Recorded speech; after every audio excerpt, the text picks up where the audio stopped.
are a team working on the design of analog to digital converters at IIT Hyderabad. Here we present a series of MATLAB based GUIs aimed to assist the preliminary design of delta sigma modulator ADCs. Before proceeding with the transistor level implementation of an ADC, it is recommended to complete all kinds of performance analysis using MATLAB or Simulink based models. Following the same trend, we have planned to develop a series of very handy MATLAB based GUIs to assist in the various aspects of delta sigma ADC design. To start with, we'll be discussing a very simple GUI. We'll name it as the maximum achievable signal to noise ratio, or the dynamic range calculator. Before going into the content of this video, I would like to acknowledge all the sources which have been explicitly mentioned in this presentation and also those missed out. We also acknowledge all the people who have been directly or indirectly involved in the development of the GUIs and preparation of this presentation. So before proceeding with the design of the target GUIs, let's refresh some of the important facts related to an ADC in general and delta sigma in particular. Why do we need ADCs in general? As we know, all signals in nature, for example the light, the sound, the temperature or pressure, are all typically analog in nature. These signals are captured by a sensor or a transducer and converted into an electrical signal which is analog in nature. But the electrical components capable of processing these signals, for example a microcontroller, needs a digital input. So we need an interface between them which takes an analog signal and converts it into a digital output. This block is called an analog to digital converter, or an ADC. Now we should understand the difference between an analog and a digital signal. A signal in time domain can be represented using two variables. One is its amplitude, the other is time. Now the variable amplitude is a dependent variable and a function of the independent variable time. Now both the amplitude and time can either be continuous or discrete. Let's try and define the terms continuous and discrete.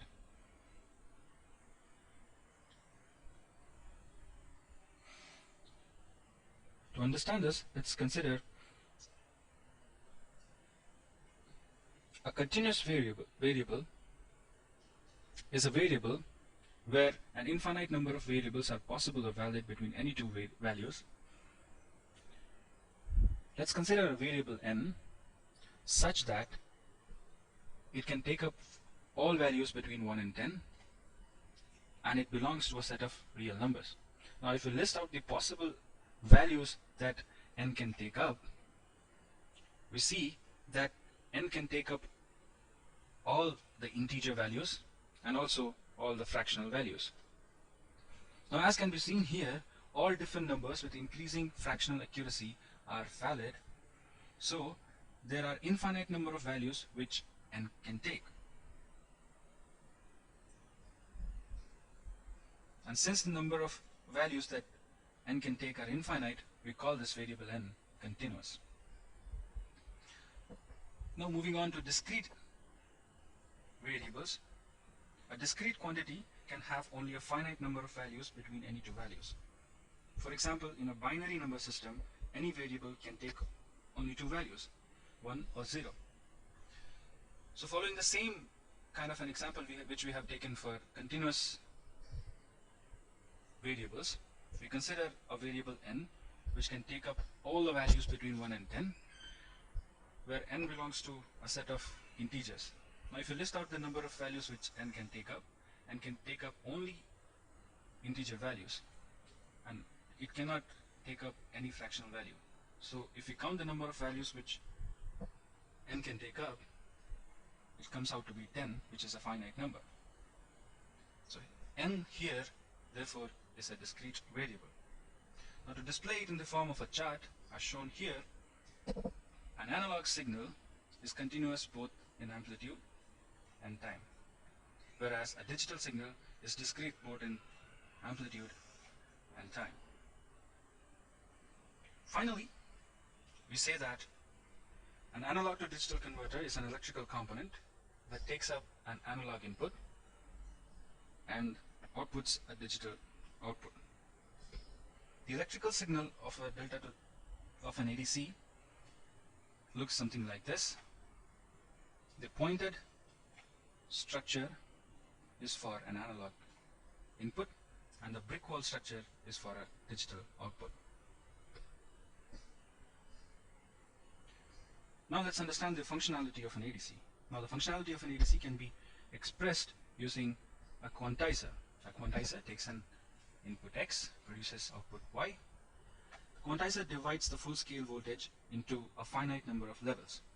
We consider the case of a 3-bit ADC here. The transfer characteristics and the quantization error associated with this 3-bit ADC is also shown here. As we can see from the transfer characteristics, a 3-bit ADC has 8 different levels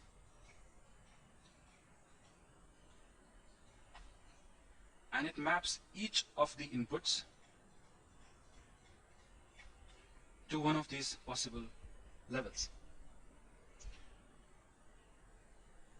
So the two most important points that we can take away from here is that only a finite number of values are allowed for a quantizer, and a quantizer takes an input and allocates it to one of the allowed levels. A practical analogy for the functionality provided by the quantizer is that of a postman sorting out mails at a post office.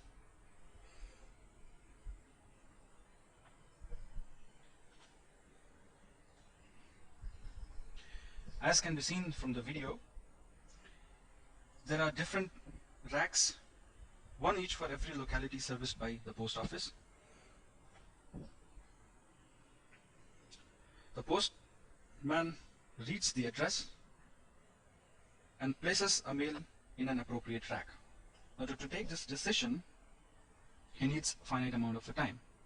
Similarly, a quantizer also needs some time to decide an appropriate level for a given input, which means the input should not change while the quantizer is making a decision, and it should be held fixed for a period of time. Which takes us to the conclusion that a sample and hold circuit is necessary before a quantizer.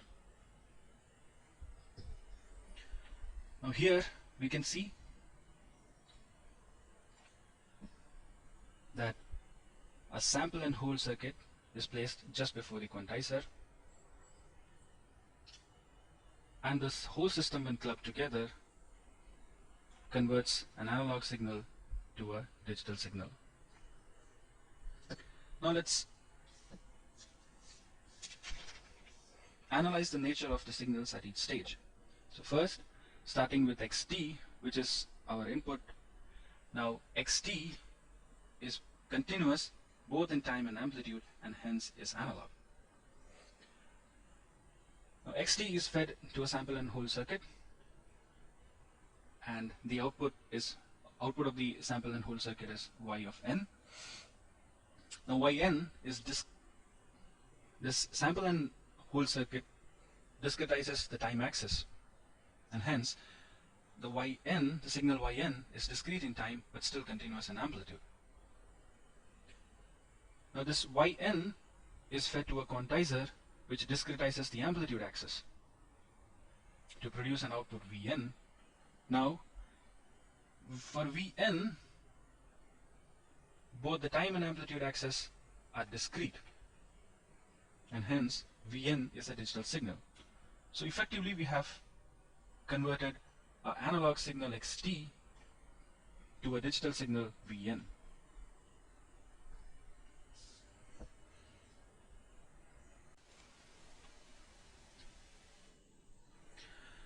Now the sample and hold circuit needs to sample the input at fixed intervals of time. The frequency corresponding to this period is called the sampling frequency. The well-known Nyquist criteria defines the minimum sampling frequency for any input signal xt.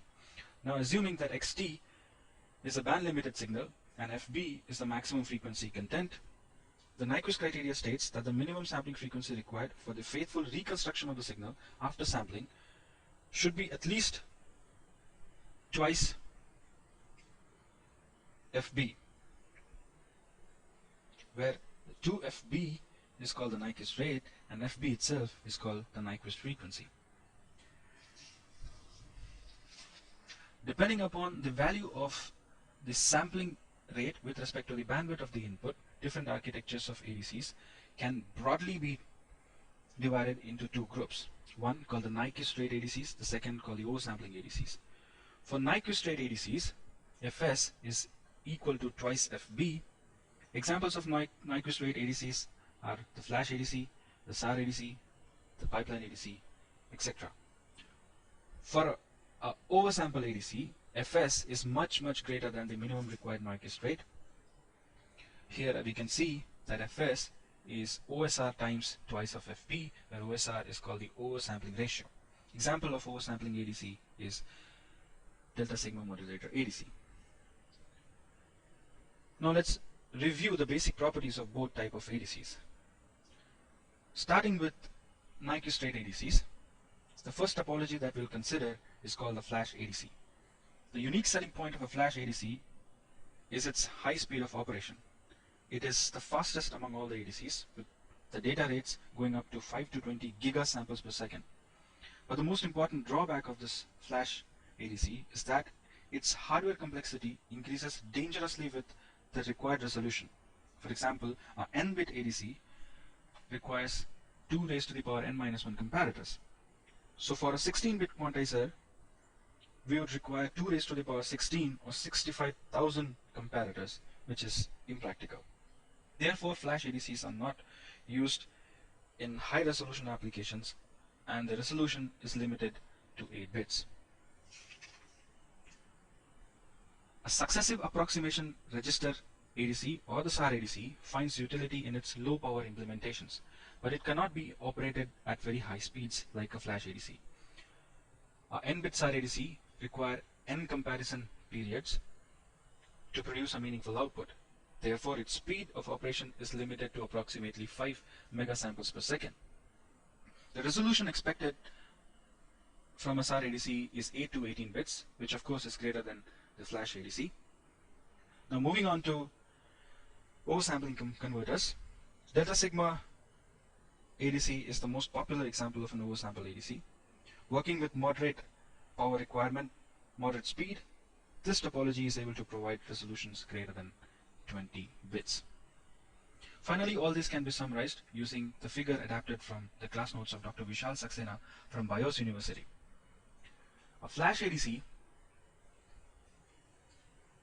is used for applications with high bandwidth but low resolution requirements. At the same time, a SAR ADC is used for applications where we require moderate bandwidth and moderate resolution. In contrast, a delta sigma ADC is most suitable where a very high resolution is required, but the bandwidth is moderate.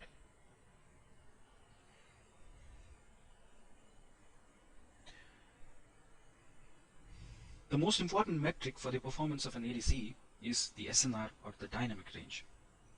Although these two terms appear to be very similar to each other, but there's a slight difference. To understand it, let's take an example of a 3-bit quantizer whose transfer function is given here and the quantization error associate is given here.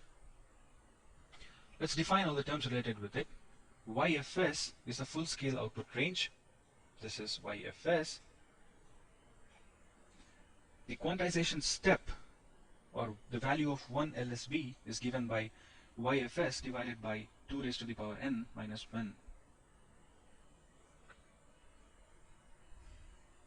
As we can see from this figure, that for a range of input values, the quantization error is bounded within plus delta by 2 and minus delta by 2. Beyond this input range, the quantization error increases monotonically. So the input range for which the quantization error remains within plus and minus delta by 2 is called its no overload region. Now XFS by 2 is the maximum input amplitude in the non-overload region. the in-band quantization error power is given by del square by 12. Now, the SNR is defined by the power of the signal divided by the in-band quantization error power. A dynamic range is defined by the power of a signal where the amplitude of the signal is equal to xfs by 2 divided by the quantization noise power. Now, since we are taking the maximum amplitude of the signal which is possible and is equal to xfs by 2, we conclude that dynamic range is the maximum possible SNR from an ADC. Now, to make a comparative analysis of the maximum SNRs achievable from an ideal ADC and a delta sigma modulator, we have a look at the various expressions involved. Generally, the maximum theoretical SNR obtained by a normal B-bit ADC can be estimated using the formula 6.02 into B plus 1.76. Now, this is the case for a Nyquist state ADC. It has only 1 degree of freedom of design, in the sense that to increase the resolution, the only option that a designer has is to increase the resolution of the quantizer. The SNR obtained from an ADC can be increased by simply oversampling the input signal. The expression is given as shown here. Now, 10 log of OSR is the additional contribution to the SNR due to oversampling only. Now, the degree of freedom for design is 2. An optimum combination of B and OSR is selected while designing to meet the required performance. The design, therefore, involves a trade-off between power consumption and hardware complexity. Finally, the expression for the dynamic range of a delta sigma ADC is given as such. It has contributions from the quantizer resolution, the oversampling ratio, and the order of noise shaping involved in the design. The delta sigma modulator therefore facilitates 3 degrees of freedom. An optimum combination of L, B and OSR is derived taking into consideration the various trade-offs.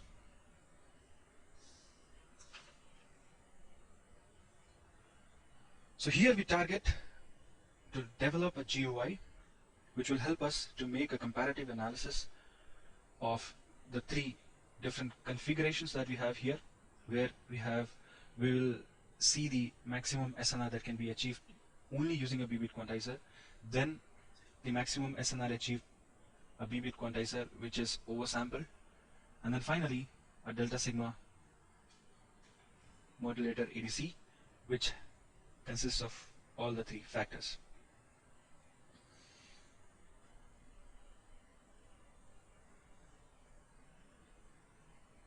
Now, the MATLAB code for this GUI is uploaded at MathWorks Central with the title GUI for the comparison of resolutions obtained by an ideal ADC, and it can be downloaded for free from the. Hi guys, today I'll be showing you how to make a GUI, and at the end of the video I'll be showing you one of the GUIs that I've made. So let's get started. You need to open MATLAB. The version that I have is 2013A. So click on New, click on Graphical User Interface, then select Create New GUI and click on Blank GUI and click on OK. I'll maximize the screen now. This is the work area that you get when you run your GUI. So just let's click on Run once. Yes, I'll just type in. Okay, I'll name the GUI as sample and click on Save. And this is the work area that we are getting when we run our GUI. You must have seen that a .m file is created at the back. This .m file is the place where you can edit your GUI, and I'll minimize this. So towards the left you have a few tools which will help you to edit your GUI and make it more interactive. The first one is a push button. The push button is used for triggering an action The second one is a slider. The slider is used for moving up and down. Then you have a radio button and a checkbox. Both of them are almost the same. The only difference is the radio button state has to be defined, whereas a checkbox state need not be defined. Then you have an edit text toolbox and a static text toolbox. The difference between these two text boxes is that you cannot edit the static text box after you have run the program, whereas you can edit the text in the edit text box after the program has completed running. Then you have a pop-up menu. Inside a pop-up menu you can put in different buttons. Then you have table. Tables are used for showing multi-dimensional vectors. Then you have axes. Axes are used for displaying images, graphs, etc. Then you have a panel. Panels are used for grouping buttons or text boxes. When you try moving the panel, they all move together. Then you have a button group.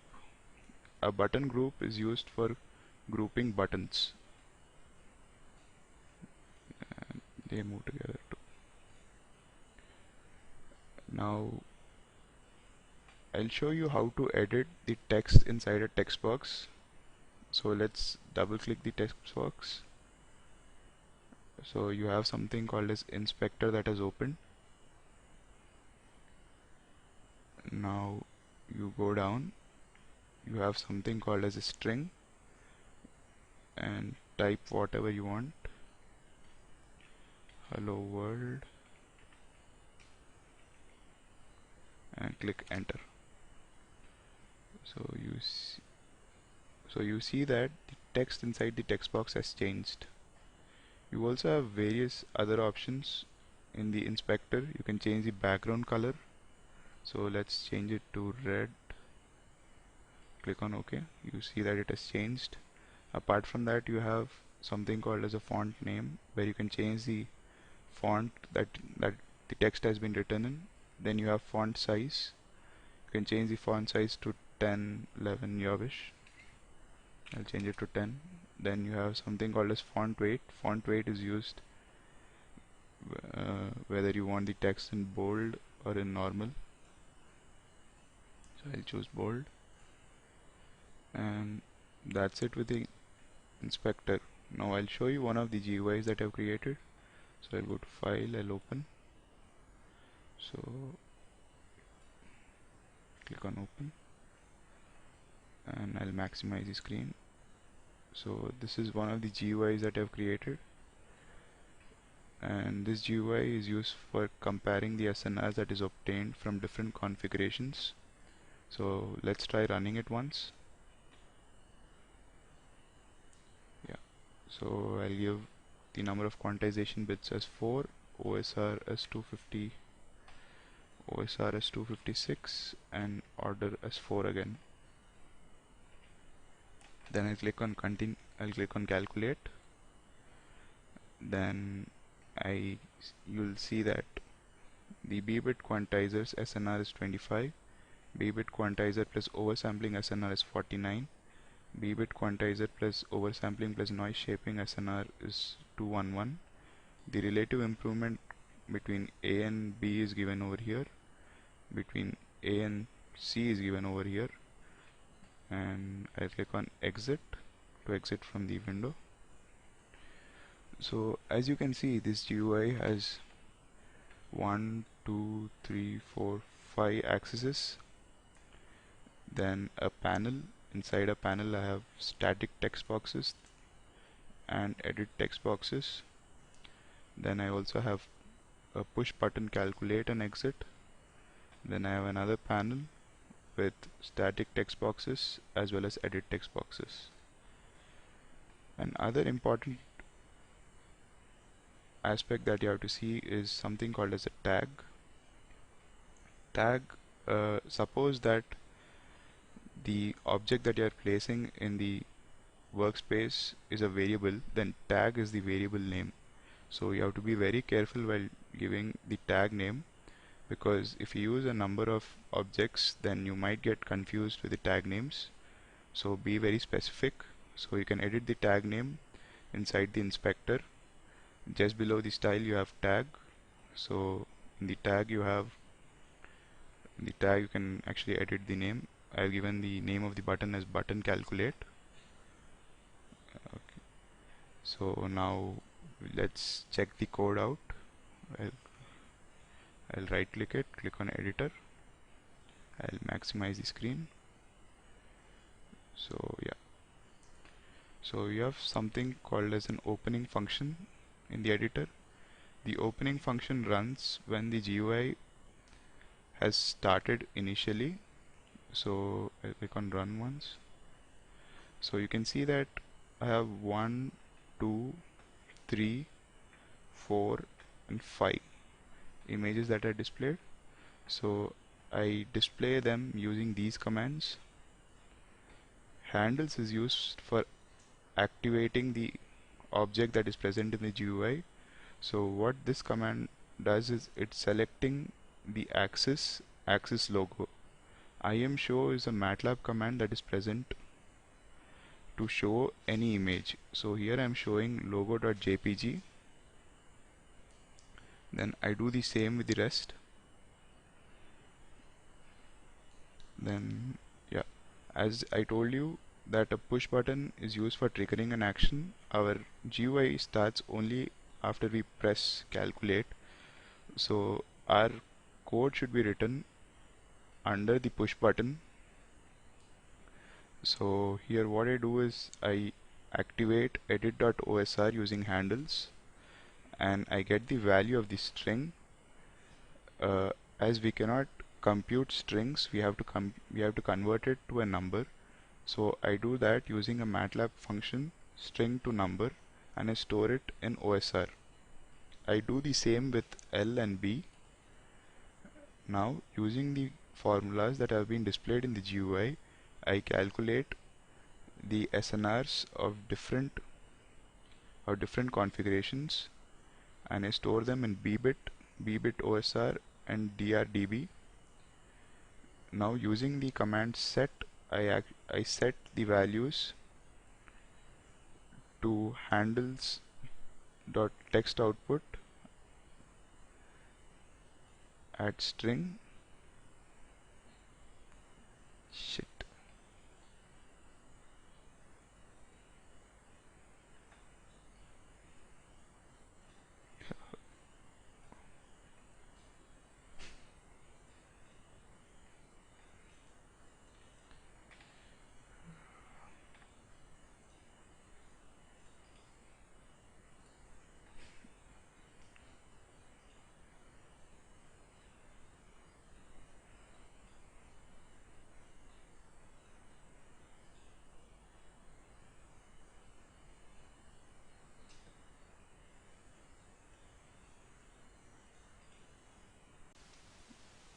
So using the command set, I have set the string parameter of text output 1 to b bits, as the string parameter should be a string.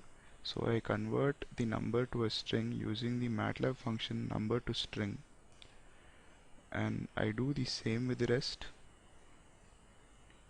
And so that's it with the code. Thank you for listening. Signing off. Now narrowing down to delta sigma ADCs only, we make an GUI explicitly for delta sigma. System level modeling of the ADC is necessary due to many reasons. Now let us have a discussion on the utility of system level modeling using MATLAB and Simulink.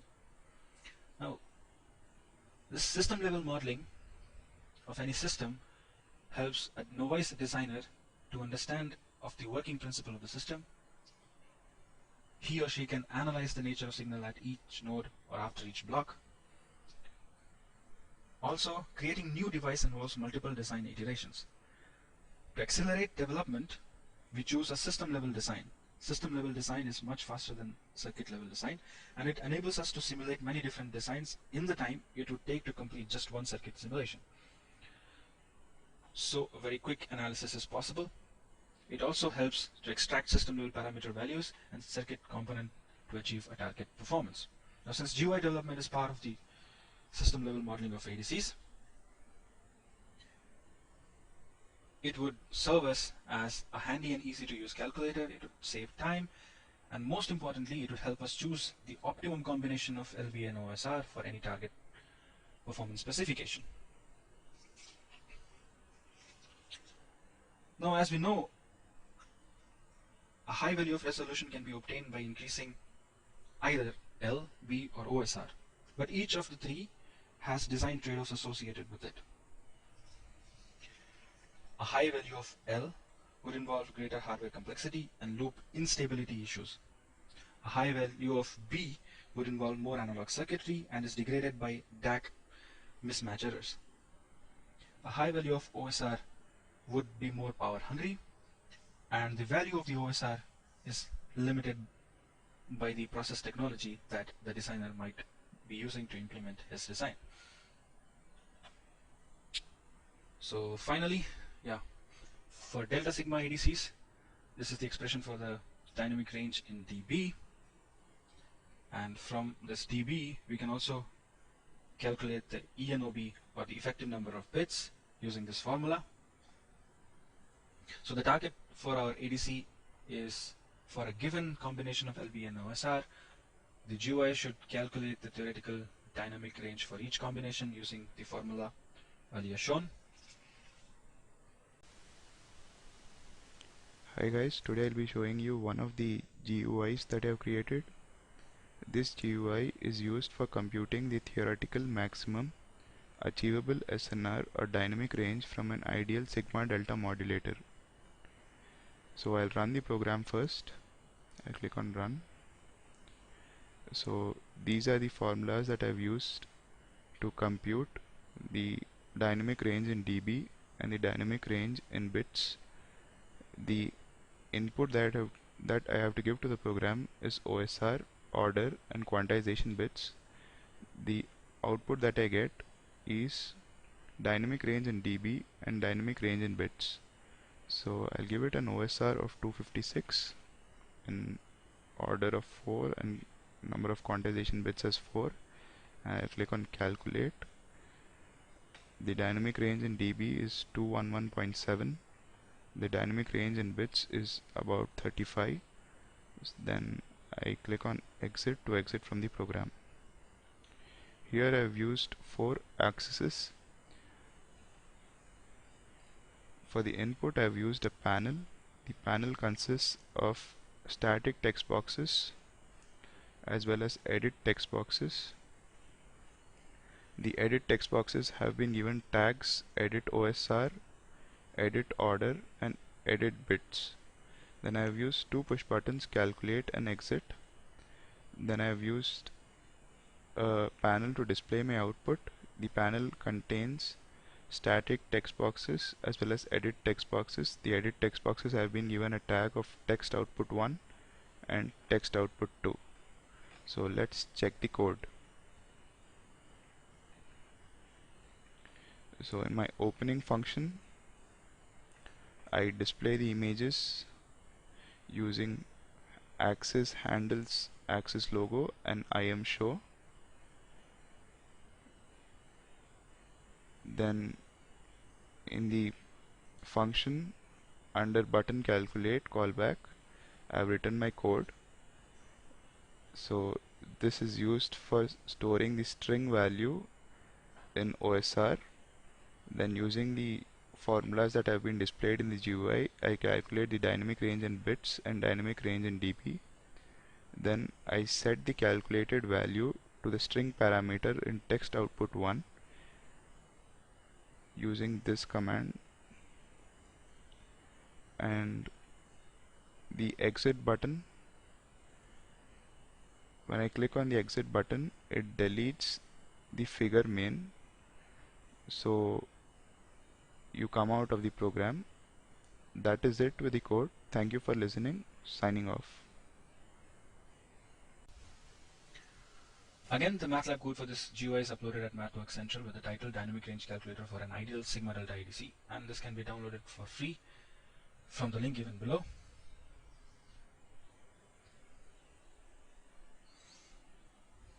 So before ending this presentation, I would like to acknowledge my team members, Surabhi Prasad and Bharat Krishna Kumar, whose undying efforts led to the development of this GUI. Last but not the least, I would like to express my sincere gratitude to Gagan GC for designing the logo of our team.